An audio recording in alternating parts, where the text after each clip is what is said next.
Welcome back to the Natural Language Processing Learn from Scratch lecture series. So I'm Sarvesh Subhash. I'll be your guider for this particular course. And we have seen the first lecture.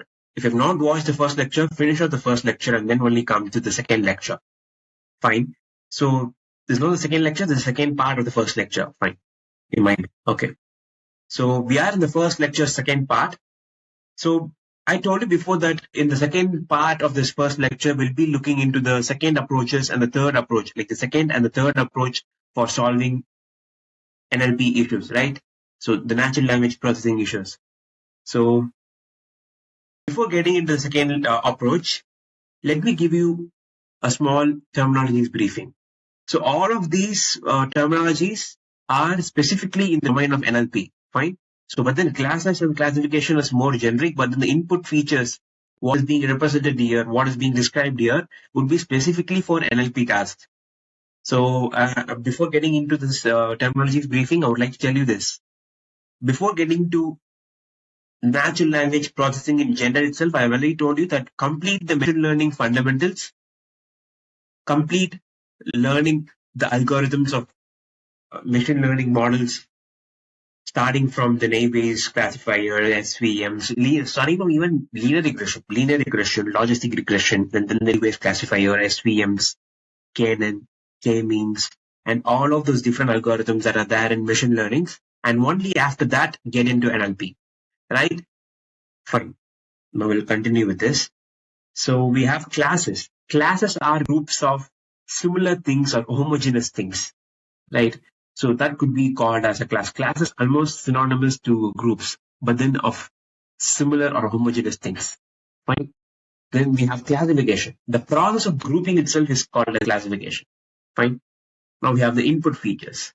Input features with respect to NLP domain would be the numerical representations of all the texts, right? That could be called as our input features here. Because computers only understand the numbers, right? So they process it by computing the numbers or calculating with the numbers. So to make language understood by the computers, we numericalize them, and that is why we get the numerical representation of the text, right? Third one is the states. Internal representation of a system's current condition could be called as a state. A real life example of this particular terminology would be the state of the car. So that could be one of your usable sentence. So what does that state mean there? It means the internal conditions of the car or internal parameters of the car, right? That is the exact same thing here. Here we use the states specifically for describing the internal states of the model or the program, the algorithm that we are using here. Fine. So now we have the recurrent. Recurrent literally means repetitive. So any activity that's performed repetitively could be called or described as recurrent. Fine. Now then we have the vectors. So I told you about the numerical representations of the text, right? So all of these texts usually were numbered directly, like how we number or that was the initial approach. That was the first approach. But then researchers found out that it was inefficient, right? That is why we went on with different methods, and we at last now we are using vectors. So it has evolved into this vector kind of representations, which are numerical representations of the text, right? So all of these vectors which are using to represent text would be of a column vector. It would be of the type of column vectors. So they have only one column and several rows with different numbers. Fine. So this could be your typical representation of a particular text, and they could be a vector. And since vectors have both magnitude and direction, this is an advantage for us, because while you will see in the further algorithms that we might need to even project this particular higher dimensional vector and make advantage of their direction attribute for computation, right? So since these kind of numbers have even the direction attribute with them, it is an advantage for us to even make some even more complex comparisons or calculations. for processing the language, right? So that is one thing. Now I think we are ready to get in detail second approach.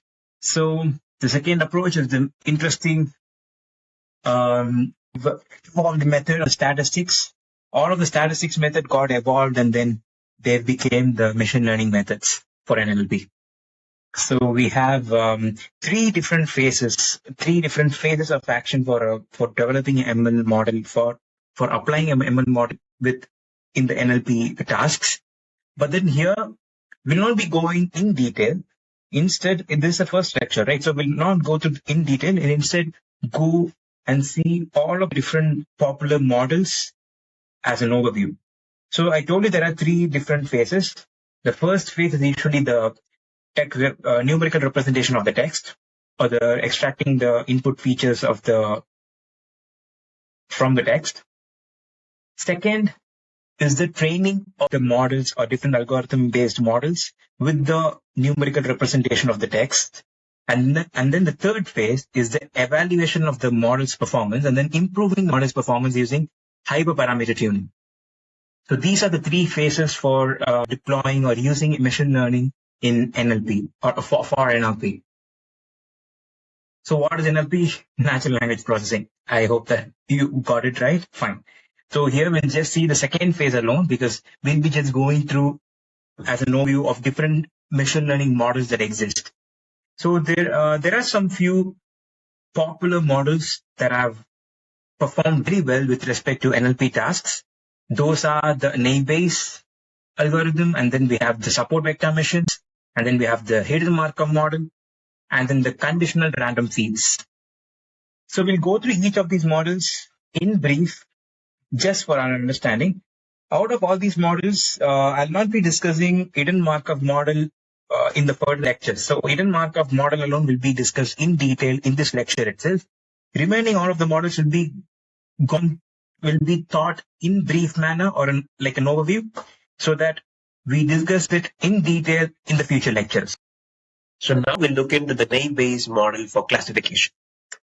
So this particular machine learning model uses the Bayes theorem of probability to make its classification task. So a particular input feature is given. The input feature will be of numerical format, that will be of the text. So we'll get a numerical representation of the text and use that as a means for getting or calculating the probability for each and every feature and then for the class. And then we use this formula. Probability of a class to occur given the feature is given a particular feature vector. And so this is the formula actually. Overall, this is the formula. So we use this, get the class's probability. That is a class's probability given a particular feature. Right? That is how it's able to come up with different classes for each and every different data point. And that is how we are able to make classification tasks. So this model is very straightforward and it assumes all of the features are independent. And since it's a very simple model and a very straightforward model, usually we start off with this kind of naive-Bayes model for classification task. For any text classification task, we start off with a naive-Bayes model as to check the data set, whether this particular data set is simple enough to fit with this model. By chance, if this model doesn't fit with the data, it means the data is actually a little more complex. So we then go for a better models like SVM or any others, right? But then naive-Bayes model is the most simplest of the models, and you can use it to classify a particular document or a review or any text sentence or anything. Like this is for sentiment analysis.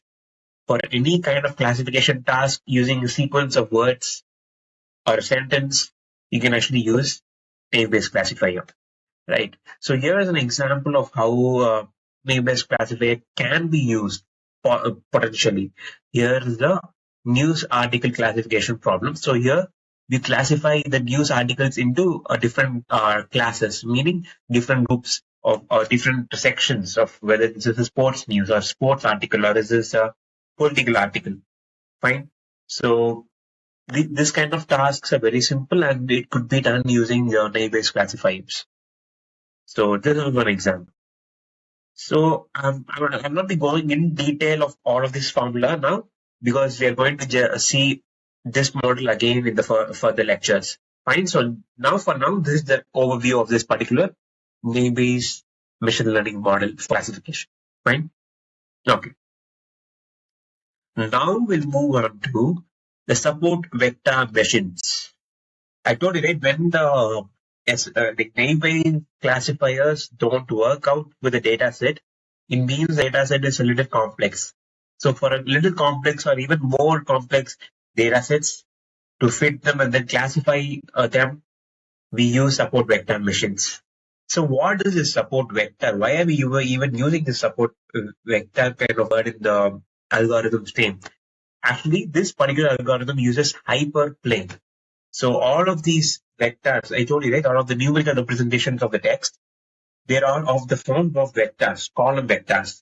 So I told you that we use or we take advantage of the magnitude and direction of the vectors to project them graphically in a hyperplane. So I told you only this, like we take advantage of the magnitude and the direction of the vectors, right? So this is how we do it. We project them into an hyperspace. Hyperspace meaning any space or uh, a space where there is more than 3 dimensions. Fine, it would be called as an hyperspace. So hyperplane. So here, these vectors, these column vectors are actually plotted out and they become some complex uh, 3 dimensional, 4 dimensional planes. Fine. So we get that particular separator that actually separates each of the nearest points. Actually, this plotting it out in the 3 dimensional or even 4 dimensional space and then explaining XVM would be very much difficult. That is why this diagram is actually the best to explain XVM. So here what happens, the nearest, this is actually the separator line. Fine. This is for 2 dimensional SVMs. So there are only 2 classes. Fine. So we have only one separator line. Usually there is only one separator line, but then it's usually complex. But here it's a simple curve, right? And then you have the distance between the separator line and the nearest data point from one class. This is the nearest data point, right? Observe here fully or of like around the whole class one. So here we have, let me get a pen. So we have the nearest data points here and we have the other nearest data point here. So what we'll do, we'll plot out imaginary line or a boundary kind of thing to get a margin from the separator. So this SVM algorithm, it tries to increase the length of this margin of this dividing decision boundary, right? So we try to increase this length between the nearest data point and the separator line so that most of the data points are able to are being classified properly into their correct class. So this is how SVM is very much robust with even a complex data set. And this whole boundary that we are seeing, the distance, the whole region of from here to here will be called as decision boundary, and this is separator line. Find this red color line is actually the separator line. And we usually try to, this SVM algorithm tries to maximize this decision boundary and maximize this margin between the separator and the nearest data points line. So that is all it effectively does. And this is how it's able to separate classes easily, and it's even able to learn with complex data sets. So SVMs are robust classification models. They're able to even model or predict or even classify to complex data sets with even complex multiple table having or even multiple classes having data sets. Right. Usually this is a binary classification. That is why it's very simple here. But then if it is a 3 class or a 4 class or even a multi-class problem, then imagine this, like there will be many different classes in the space, in the 3 dimensional space. Like for example, there are only 3 classes. There'll be 3 classes in 3 dimensional space, and then you'd have to find that particular plane that actually separates them. This separator line, which here is a line in the 2D space, it's a line that separates the two classes. But then in the 3D space, this will become a plane. So this plane will actually separate the two different classes, right? This plane. So that is the hyperplane. That is why we are saying it. We are calling it as an hyperplane, right? Separators are usually a hyperplane in support vector machines when there is more than two or three classes. Fine. And the biggest strength is the robustness to variation and noise in the data. So this is an overview. We'll look into SVMs in more detailed manner in the further lecture, but this is just an overview, right? And most importantly, it's able to learn both linear and non-linear decision boundaries. So what is the linear and what is the non-linear decision boundary? This is an example of non-linear decision boundary. A linear decision boundary could be something like this: a simple line. Sorry. A simple line. If at all, if there was another SVM model, this simple line could become a decision boundary, right? Here could be one class, here could be second class, right? So this could be a simple linear decision boundary. Separator and the decision boundary would be something like this, right? This would be the decision boundary. Fine. But then if it's a non-linear one, this is a non-linear one. But then the SVM is able to even model this. That is the advantage of using SVMs. So that was it for SVMs. We'll move on to the next algorithm, the hidden Markov model. So this model is proof of how statistics has evolved, right? This is a proper statistical model. And unlike other of its statistical counterparts, this model assumes that any data generated has some hidden states in it sequentially, and all of these hidden states have indirectly contributed to this particular prediction of the data or particular condition or the current state of the data. So all of the current state of the data is being as actually achieved because of the hidden states of the same data as what hidden Markov model actually believes in. So this model tries to imitate or even simulate the hidden states that it believes that the data should have been generated from. So it believes the data is generated from sequential hidden states that indirectly contribute to the data, and then it tries to imitate the hidden states. And it also says that the hidden states are dependent directly to the future prediction or even the current state of the data. So you can see it here directly. So all of these are what is actually believed by the or assumed by the HMM model to be the hidden states, and all of these get all of these different hidden states lead to the next current state of the data. That's what it believes in. If you see here carefully, this is almost similar, right? We have seen this kind of model somewhere. If you think properly, this is not the model. We have seen this kind of data somewhere. We have seen this kind of data language. Language is almost like this sequential. So it takes in, like, for example, your subject. In a sentence, there are several parts of the sentence, right? The subject, the verb, and the object. So with respect to the subject's tense, the verb also changes its form. The boy will be running in the Olympics. The boy ran in the Olympics. With respect to the required sentence, we actually change the verb's tensual form. It could be a present tense or future tense, or it could be like that. And even with plural words, we add are instead of this. They are playing. They are, because of they are as come. If it was he was playing. Sorry, he is playing. So he is playing. If it was in past, he was playing. They were playing. So with language is also sequential, like how this particular statistical model believes any data to be. So this model was appropriate for modeling text content or any language kind of data. So this was the first statistical model to be even appropriate or intuitively good for sequential language kind of data. So that is why it worked very good, and the whole statistical society was actually proud of this particular model, and it worked very well for them. So you can see how the language is being. So there is a start tag, definitely a start tag. So this specifies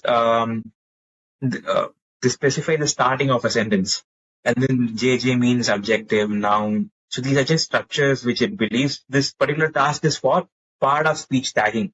So it believes the sentence has some hidden states, and these are the hidden states, and it captures this and then says, okay, through this forms, I'll be able to create a sentence. And this is the end of the sentence, end tag for the sentence. To make the model understand this is the start and the end of the sentence, we use these different tags. Starting tag and the ending tag. You could have seen the same thing for even HTML programs. So they also use this. So similarly, we use here as well. But then the most important thing here is the model, the hidden Markov model assumes that all of the unobservable process-based data has some hidden states, and these hidden states are what has generated the data. So it tries to mimic or model these hidden states that have led to this data, so that it could model even the future predictions or the future data. It can actually extrapolate this data and then predict future states of this data. So language being sequential in nature, HM becomes a great model for modeling textual data. So that is what we saw. And this is a very straightforward model. It assumes one thing and then it follows it properly, and that is what it does totally.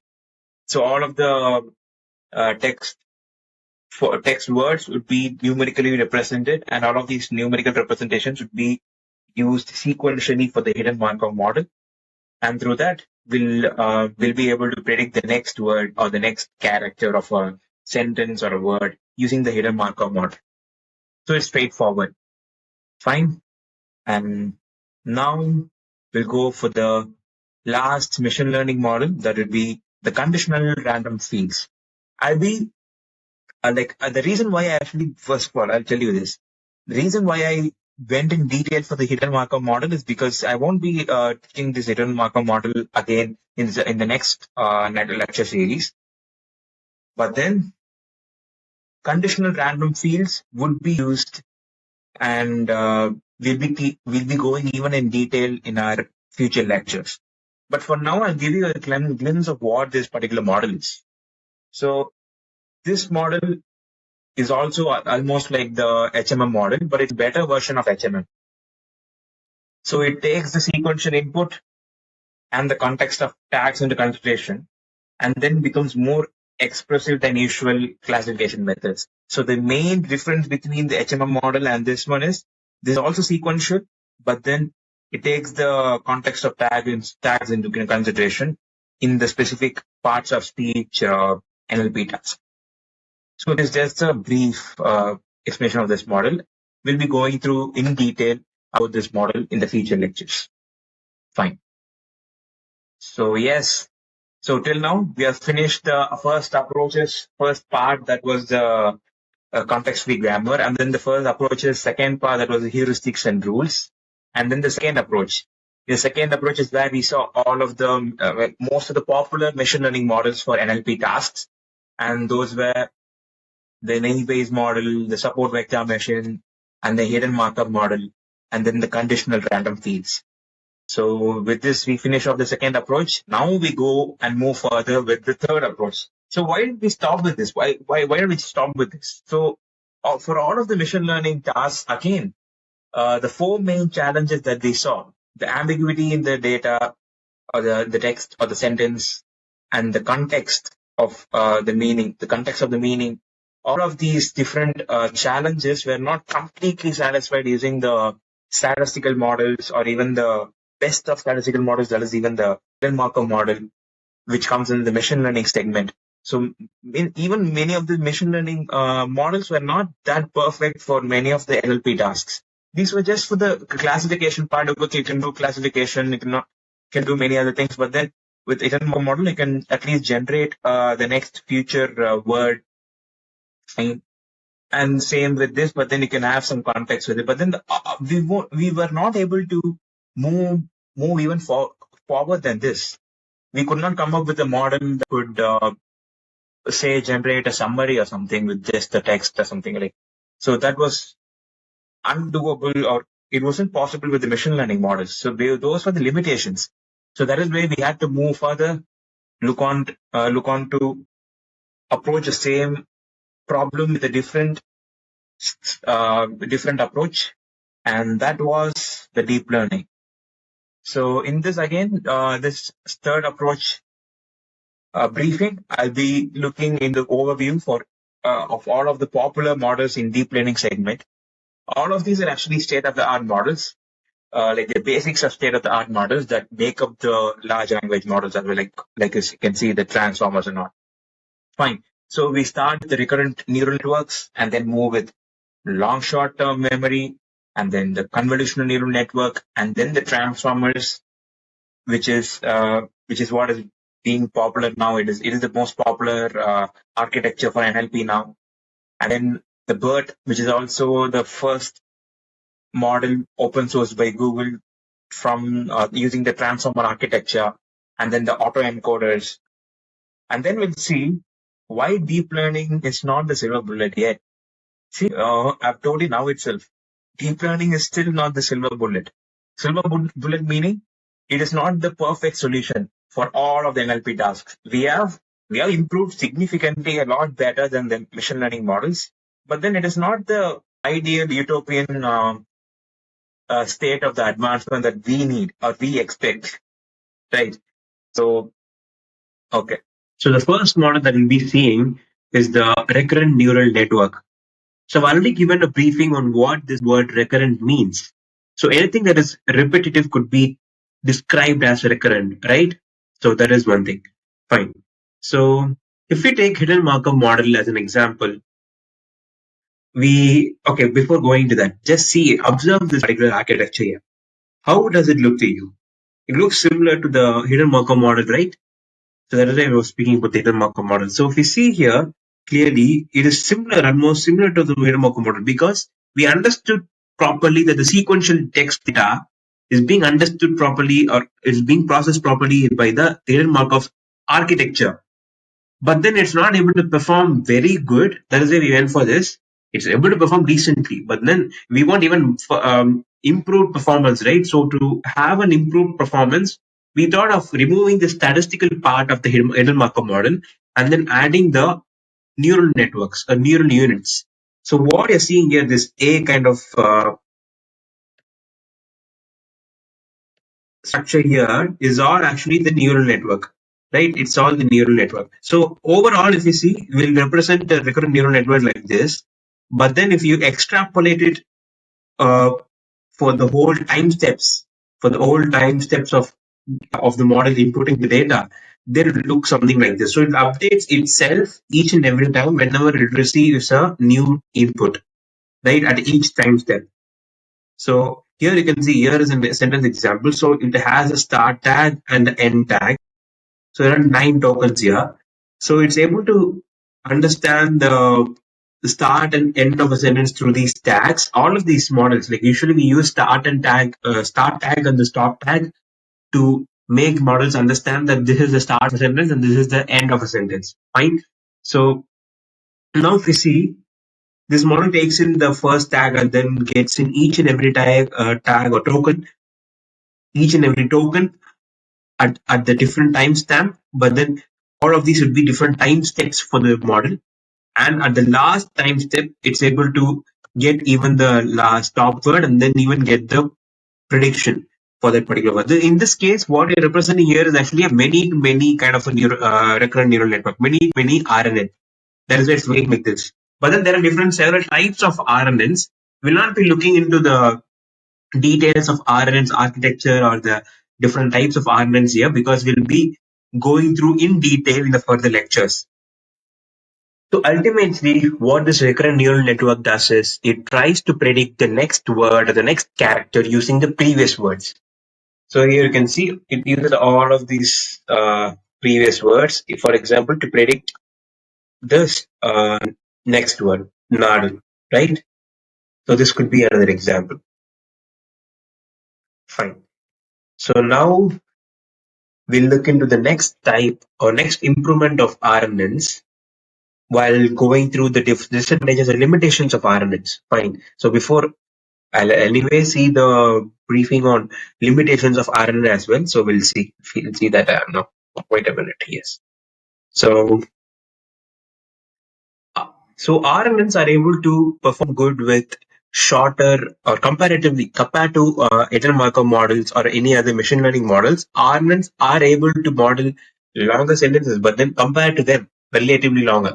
But then if you want to, for example, it could be around 20 or 50 tokens. It's able to handle it. So RNNs are able to handle 50 tokens or even maybe 100 tokens. But then if you want to model a paragraph which has more than say 150 words or 200 words, then that is where the RNNs have an issue. They basically have two main technical problems. One is the vanishing gradient and the exploding gradient. We'll look into it in the further lecture. But then, due to these two technical issues, they're not able to remember the context of a sentence. Only if you remember the context of a sentence, you'll be able to predict the next word, right? But then, since they're not able to remember it, they're very much forgetful. That is why they're not performing well for longer sentences. That is why it's mentioned here.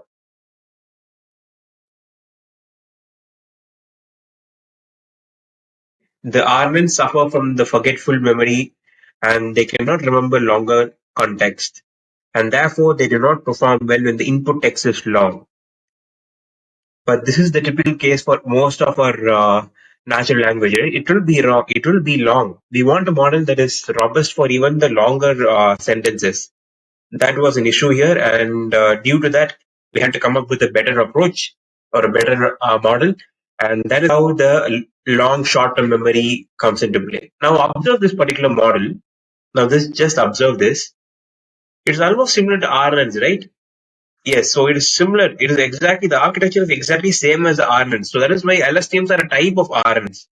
But then instead of having a neural unit here in the core of it, instead of that, we'll be using a LSTM. So LSTM module. So LSTM module has 3 gates in it. Using these 3 gates, it's able to prevent the two main technical issues. What are the technical issues? The vanishing gradient problem and the exploding gradient problem using the gates. So what happens here is, if there are 3 gates, I will not go into the mathematical details of how the 3 gates work and all of that. It will be again seen in the further lectures, because this is the first lecture. This is the first lecture, second part. So I know some people will be beginners here, so I want to be more beginner friendly here. So I'll just give you a glimpse of what this whole LSTM is, right? So it has 3 main gates. So one is the input gate. It's basically very simple. It's straightforward. It takes in the inputs or the words. That is the input gate. And then we have the forget gate.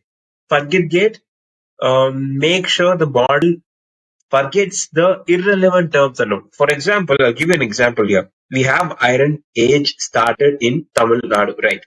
Fine. So if I have to imagine a case where I have to predict this word Nadu here, which word is more relevant for it to predict, for the model to predict this next word?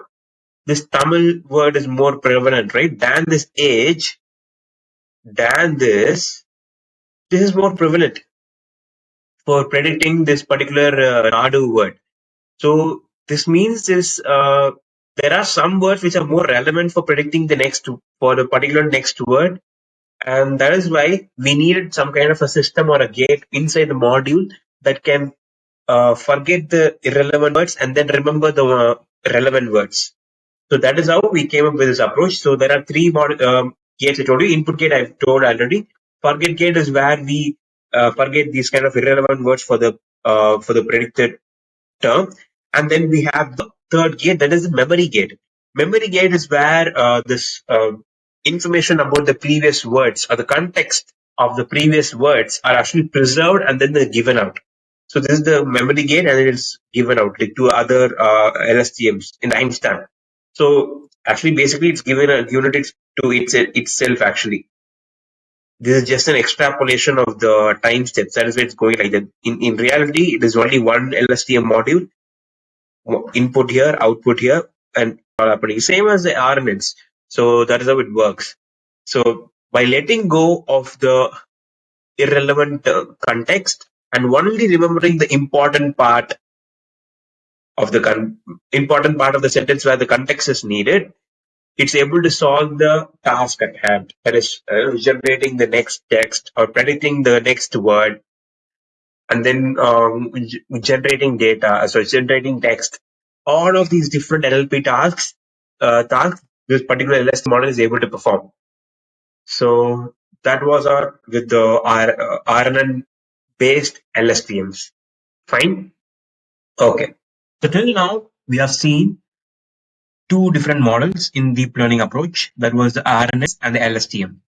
Both of these models are actually sequential in nature. They simulate the sequentiality of the data that they are trained in, right? They're an extension of the hidden Markov model, which is again a sequential model, and it assumes that the data generated has some hidden states, and it takes each and every time step to update itself, right? By taking in the input. That is all. This whole till LSTM is actually just an evolution of hidden Markov model. We replaced hidden Markov model, statistical model, with neural units and made it into recurrent neural networks. And the recurrent neural networks had some problems technically, and then we wanted it to have some more memory for longer tokens or longer sentences, and that is why we came up with LSTMs, and we solved this. And this was these all of these actually are following the sequentiality pattern, right? They are following the sequentiality pattern, and they're assuming that the data has the sequentiality, and they're trying to simulate that sequentiality. Fine. Now we go on with an approach for the NLP task, specifically for classification, text classification, where predicting the next character is not needed, while classifying the whole sentence after getting in the whole sentence, or after taking in the whole sentence, classifying the particular sentence into a particular uh, emotion, say positive, negative, or neutral. That kind of a classification needs non-sequentiality kind of models. Like, it needs a model that can simulate the non-sequentiality, because it takes in the whole sentence and then uses it to come up with the emotion, the sentiment of the sentence, right? So we need come up with an approach which takes a non-sequential path to solve this problem. And that is how we got introduced to convolutional neural networks, specifically for NLP tasks. Usually, convolutional neural networks are used for images, right? For classifying the image, because they're able to compress the compress and process the nearer pixels. They're able to process the nearest pixels or spatial characters of an image, and then transform them into a shorter 2D version, and then even transform these 2D versions into a 1D version, or a single dimensional um, number. And then this single dimension number is directly inputted into a fully feed-forward network or a normal neural network, and then that is how it's able to classify that image. So image classification happens like that. So you have a 2D image. The 2D structure will be usually represented in the form of pixels, right? And pixels are numbers. So usually there are three numbers for each and every pixel: R, G, and V. But then we take each and every color with one particular channel. So first, a red channel will have a two-dimensional matrix with all the red values in it for each and every pixel position, right? So similarly for G, green and then blue. All of this happens, and that is how. And what happens? The spatial character of each and every pixel which are nearer by will be processed, and they'll be used as a attribute for processing them by using some kernels, and then they'll be transformed into a much shorter or much shorter 2D matrices, and again these matrices will be again transformed into some one-dimensional vector or a one-dimensional number series. Fine. So that is how we are able to classify it in the images. Imagine now, like I told all of the technical details. If you don't understand, it's not. Don't worry about it, because I'll be discussing all of this in detail in the coming further lectures. For now, just this is just the first lecture, second part, right? So we could understand the intuition behind this. So you need to understand only this first of all. till the LSTMs, we just saw how to simulate the sequentiality nature of the language. Now in the convolutional neural network, we are trying to simulate the non-sequentiality character for a particular task, like sentiment classification. That's all you have to know for now. Fine. And then have an intuition of how image representation of 2D matrix is similar to stacking up all this text. So what happens? I told you about the text representations, right? Text representations are usually in the column vectors. So column vectors meaning there'll be only one column and several rows, and each of these rows will have some value. That is why we have the column vector for a particular token or a particular word, right? So imagine if you have a sentence and each of these sentences are x1. I'm giving each of the sentence into, I'm making each of the words in the sentence into a token, and I'm calling them as x1, x2, and x3. And then you have the image here. So you have x1, x2, and x3, and all of these are column vectors, right? So they can be stacked up together like that. So if you stack up together, then they form into a 2D matrix of some dimensions, right? That is exactly what is happening, what is being represented here. This I like this movie very much and the exclamation mark. All of this will be represented using in each of the words are represented using in column vector, and all of these are stacked together. And then now this is almost similar to an image, right? So we process it directly like how we process the images by transforming them by as per their spatial character. Spatial character meaning the closer numbers are processed together and then they are transformed together and they're compressed to form shorter or even smaller 2D matrices. And then they're even shorter to form even shorter 2D or 1D numbers or vectors. And then they'll be again classified at last using a neural network. This is how the whole convolutional neural network pattern happens, even for text data. So I think now you have an idea of how non-sequentiality is taken advantage here, specifically for the text classification NLP task, right? So that was one approach. So we have inside even deep learning, we have two different types of models. One is sequentiality based models and one is non-sequentiality based models. In sequentiality based models, we have the RNNs, LSTMs, GREs, gated recurrent units. So I'll be going through them further in detail in the first lectures. And then all of these are just sequential models. And we have the non-sequentiality simulating models like convolutional neural networks, which are not even they were not even invented for NLP tasks. They were invented for the computer vision. But then we used it here to take advantage of the non-sequentiality attribute of this particular text classification NLP task. Fine. So this is how we do. So we got two approaches. Now scientists were thinking, how can we make, now even the LSTMs, they first of all accepted this limitation of even the LSTMs. LSTMs are better than RNNs in a way that they're able to take in a lot more text tokens as their input and then process them and then perform well for that. But then given a situation where we have to process the whole, say a full book with more than 100,000 tokens, how do we make a model that is able to even ingest all of it and then make sense at the end of the day, or give us a summary or something? How do we make such a model? Scientists are thinking about it and then they understood we have to somehow get the best out of two approaches. What the first approach is sequentiality, and the second approach is a non-sequentiality. They took best out of the both approaches, and then they came up with the next model, which is the transformers. So transformers usually use this particular mechanism called as self-attention mechanism. So what it does is, say you have a sentence. Okay, this is a sentence, right? The animal didn't cross the street because it was too tired. This is a sentence. So we put it here in the column, and then we apply the same sentence. Just for your imagination, I'm saying this. You have the same sentence on the above, like as in a row. Okay, each and every word is in a cell in an Excel sheet, and it's in a row. Fine. Similarly, you have the same words in the column. Now, each of these words are actually linked up with each other words in the same sentence, and then they're given a score, the relevancy score. or the attention score. How important is this word for predicting this word or the first word? How important is this word for predicting the next word? So they're giving score for this word with respect to other words in the same sentence, and that is why it's called self-attention.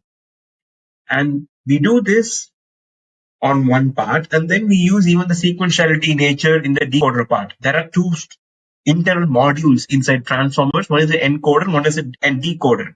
We'll discuss about these in detail in the future lectures, but just remember this. So it takes the sequentiality nature and the non-sequentiality nature. How does it take the non-sequentiality nature? It uses the self-attention mechanism process for getting the non-sequentiality nature, using the non-sequentiality type of attribute, and then uses the decoder for sequentiality natures of the language, and then makes up a process that is very much profound, and it's very much good that it's able to remember the context for even more than 5,000 or 6,000 words, tokens or words.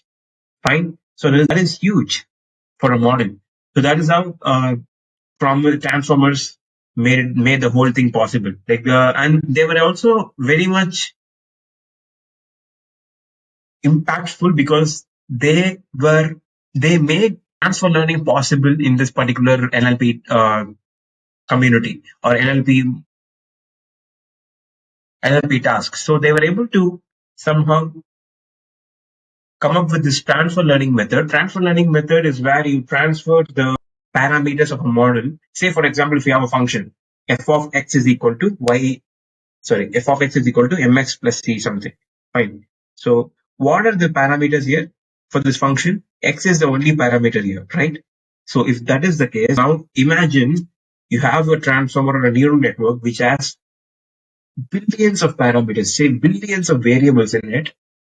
Fine. So all of these variables are fine-tuned, or they are actually processed when a particular model is actually training with the data, right? So all of these parameters, after training with the data, after getting the best possible parameters for the model, you can actually save these parameters alone, and then you can ditch up the data. Like you don't need the data. You have the parameters with you now. Now, if you want to again improve the model, or again use this model, you can just use the parameters directly, right? And so this is called transfer learning. But transferring the knowledge gained by a model through training, you're using those parameters for developing another model by just using the parameters of the pre-trained model. This is called transfer learning. If you don't understand, don't worry about it. This is the first lecture, second part. We'll go in much detail, and we'll give you even graphical representation or visually pleasing images for you to understand all of this. Fine. For now, just have a grasp of how profound this technology or this particular architecture is, this transformers architecture. Fine. And all of the LLMs, large language models that the companies are using, and which is also available to you now commercially, DeepSeek Carbon or O3 Mini from OpenAI, or Cloud Sonnet 3.7, all of these models rely upon this transformer architecture. Fine. So if you see historically, the first model to be ever trained using a transformer was the BERT. BERT was released by Google, and it is open source, and it was trained with a large data. For that era, it was a large data. For now, it is not a large data. Now we are living in 1 petabyte kind of data kind of range, like era.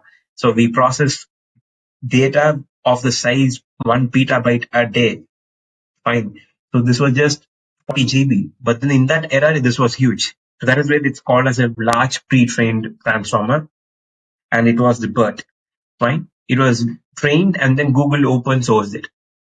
And this was the first model to be developed and open source using transformers. And we have something called as pre-training and fine tuning.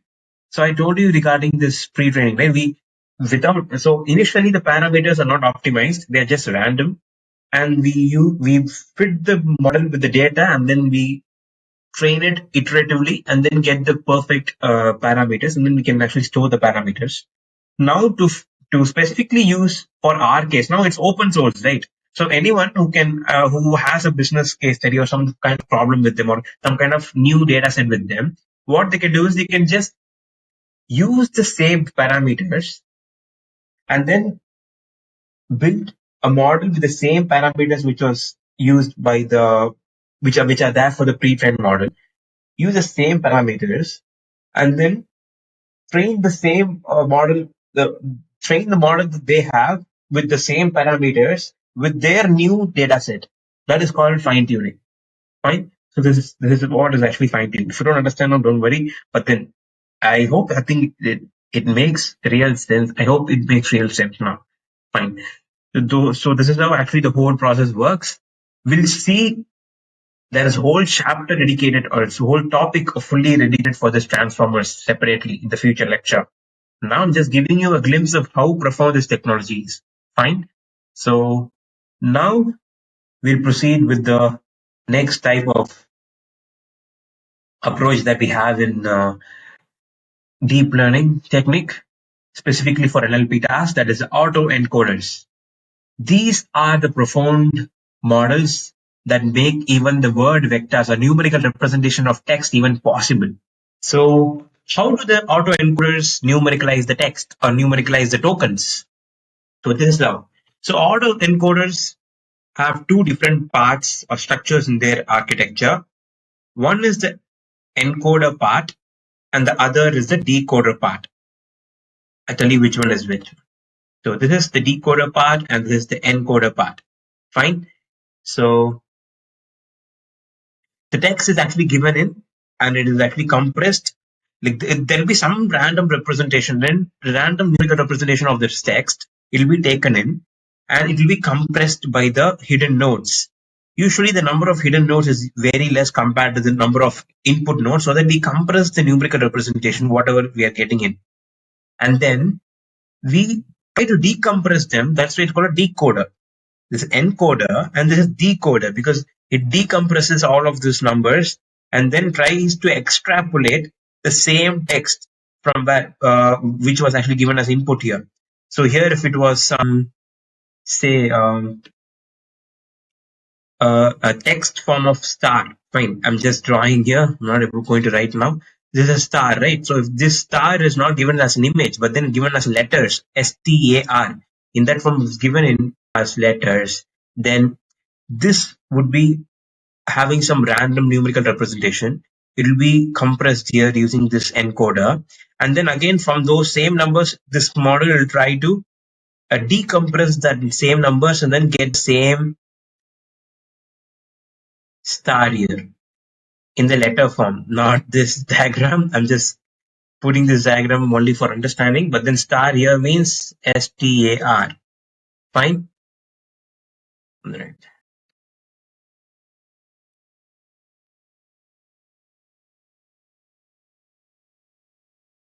Fine. Star.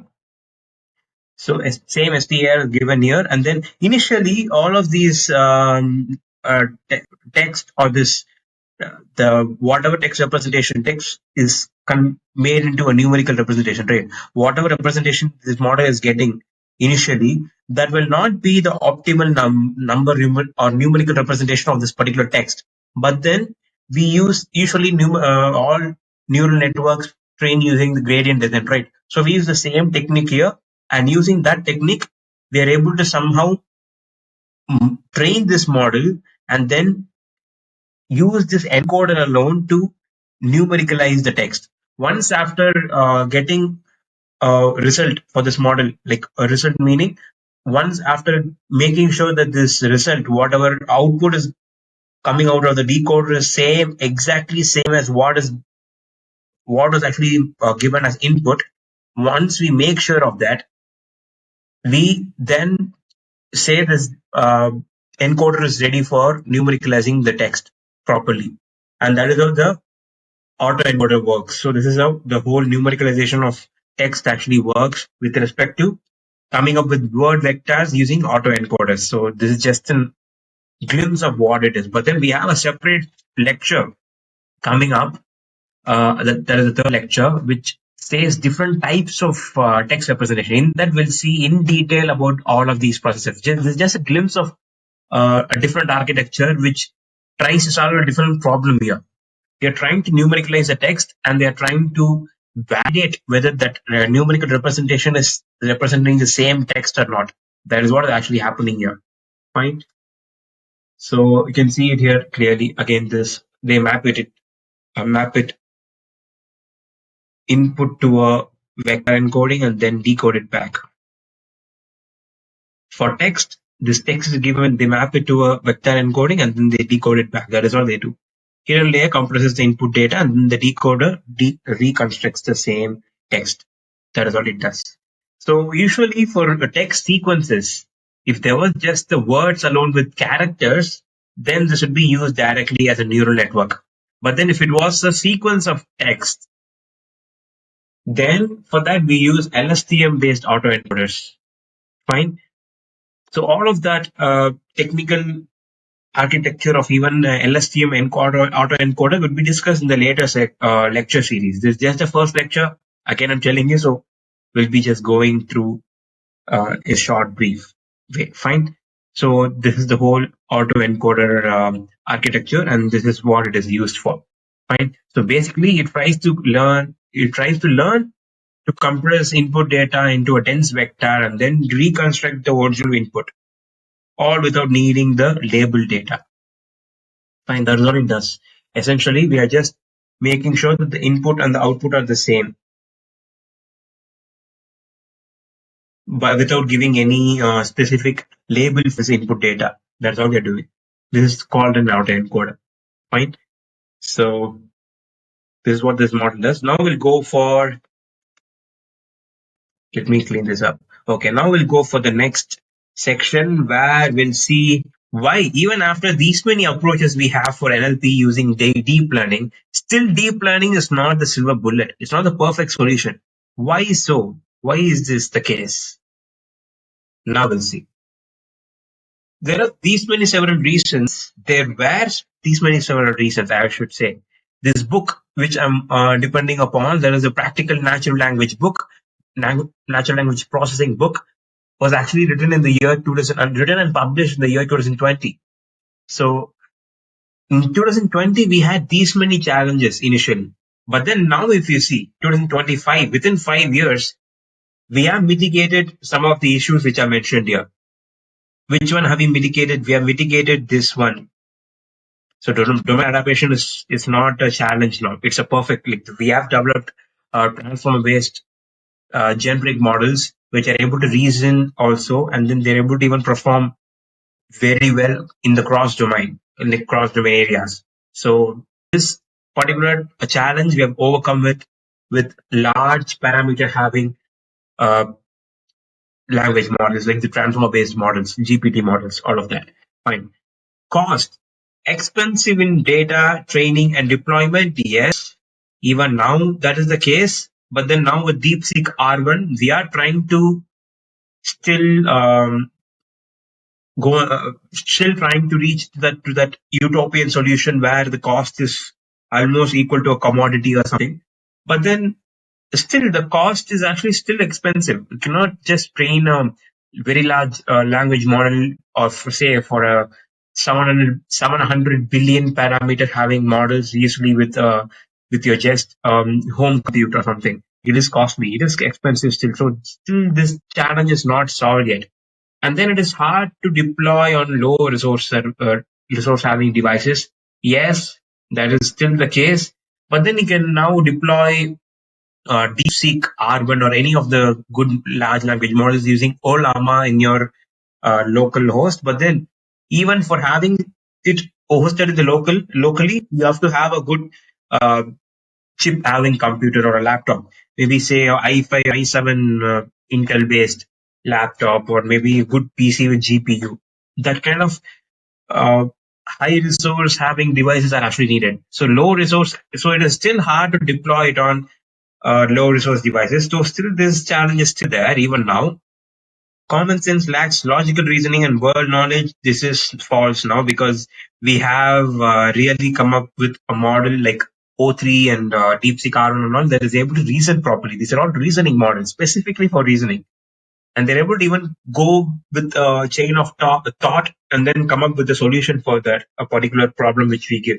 So the reasoning challenge is actually overcome. We are having models now that don't lack logical reasoning. So this challenge is overcome. But this was a challenge in 2020. Now we have overcome it to an extent. Fine, but then research is still pending. There are no like state of the art model that can do independent research on its own, then come up with its own result or something. So still, it needs some fine tuning, and all of that is needed. But then we are closer to the utopian solution. So I would say this challenge is overcome almost to an extent. Fine. Interpretability, this is still a big challenge, man. Even now, even with your DeepSeek R1 or even your O3 Mini or even your Grok 3 or even your Cloud 3.7, all of these models still lack this explainability and interpretability, so they're uninterpretable even now. The black box feature is still there. It's still a limitation for this particular deep learning approach. So this is still a lagging point even now. And then we have the few shot learning. Few shot learning means transfer learning techniques. Like we have overcome this challenge, so it is still this one actually is not a challenge anymore. Overfitting, many parameters lead to overfitting of our limited data. Yes, this overfitting sometimes happens, but then we have overcome this with our immense, huge amounts of data. But then even with the smaller amount of data, you could actually fine tune pre-trained models. So this challenge is what to say, ambiguous. We are not clear on whether we have. I think we have this challenge is clear now. Overfitting is not a big challenge anymore. That's why we have RAG based models and all. So overfitting is not a big issue now. So the main three challenges are this now. Interpretability is still a big issue. So interpretable models are still a big issue. And then we have cost. Cost is still a big issue. And then the on-device deployment, specifically on low-resource devices, still it's a big issue. So remaining synthetic data creation, it's not a it's not a challenge anymore. We can do this clearly now with ChatGPT and many other large language models. And for overfitting on small data sets, now we have overcome this now. Actually, even we are able to train your large language models with smaller data sets and then fine tune them for a specific task, right? So that is, I don't think this is still a challenge anymore. Few shot learning is not a challenge anymore. This one is not a challenge anymore, and synthetic data creation is not a challenge anymore. Domain adaptation is also not a challenge anymore because it's able to perform very good cross-domain. And common world knowledge reasoning, common sense and world knowledge reasoning, all of this reason kind of things is not a challenge anymore because we are witness to the reasoning models what we have seen in the market. So main three issues are these: interpretability, cost, and on-device deployment, and to an extent, overfitting on small data sets. But then we have improved on this, but then maybe this is still ambiguous. Like it's not clearly winning with smaller data sets, but we have significantly overcome this. So this is current scenario. So that is why even now we still have three main issues. So deep learning is still not the silver bullet or the perfect solution for NLP tasks. So that is the current scenario. We'll see how it further improves and how it goes. So now we'll look into the NVIDIA Certified Associate Examination syllabus. So it starts with the core machine learning and AI knowledge. The exam weightage is 30%. And then we have the data analysis part where the exam weightage is 14%. And then we have the experimentation part, and that is 22%. And then software development is 24%. Trustworthy AI is 10%. So what does it mean? So there will be, I think, 50 questions, 50 or 60 questions.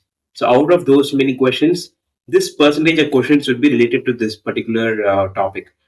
So the core machine learning and AI knowledge, let's see what it is now. Right. Okay.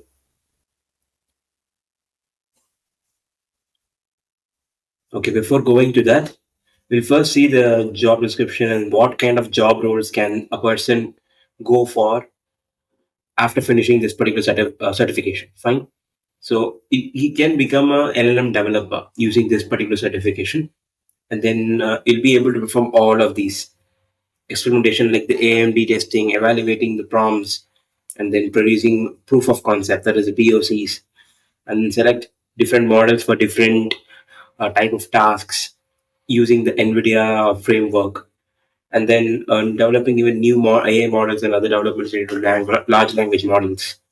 So all of these you'll be able to do. You can go through this separately in detail, but then I'm just going to focus on what is needed before getting into the certification, and then what is the particular syllabus and how well prepared you should be before getting into this syllabus. Fine.